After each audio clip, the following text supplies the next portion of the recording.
കാര്യമായിട്ട് എന്തോ പഠിക്കുവാണല്ലോ ചേച്ചി. 2 ദിവസമായിട്ട് ഒരു പുസ്തകവും പിടിച്ചിങ്ങനെ നടപ്പുണ്ട്. എന്ത് പറ്റിയോ എന്തോ. സാധാരണ ഞാൻ പഠിക്കാൻ പറഞ്ഞാൽ പോലും പഠിക്കാത്തവളാ. ആണല്ലേ? ഇനി വല്ല ടൂറിനും പോവാനുള്ള അടവാണോന്നൊന്നും അറിഞ്ഞൂടാ. സാധാരണ അങ്ങനെ വല്ല കാര്യസാധ്യത്തിനും അവളിങ്ങനെ കാണിക്കാൻ പഠിച്ചോണ്ട് നടക്കുന്നത്. അതൊന്നും ആയിരിക്കത്തില്ലെന്നേ. ക്രിസ്മസ് പരീക്ഷയൊക്കെ വരാൻ പോവല്ലേ, അതുകൊണ്ടൊക്കെ പഠിക്കുമായിരിക്കും. ബെസ്റ്റ്. കൊല്ല പരീക്ഷയ്ക്ക് ഞാൻ 2 അടിയൊക്കെ കൊടുത്താ പഠിക്കാൻ ഇരുത്തുന്നേ. അവക്കാ ക്രിസ്മസ് പരീക്ഷ. ആണല്ലേ?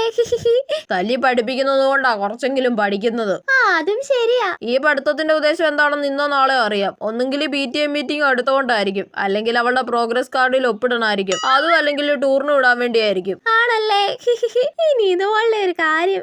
പച്ച് പച്ച് പച്ച് പച്ച് പച്ച് പച്ച് ഈ പാട്ടിലെ ലിറിക്സ് മൊത്തം പഠിച്ചിട്ട് വേണം ക്ലാസ്സിൽ പോയിട്ട് പാടിയിട്ട് അമൃതയുടെ ലൂസിയുടെ മിക്കയുടെ മുന്നിൽ നാളാവാൻ. പിന്നല്ല. പച്ച് പച്ച് പച്ച് പച്ച്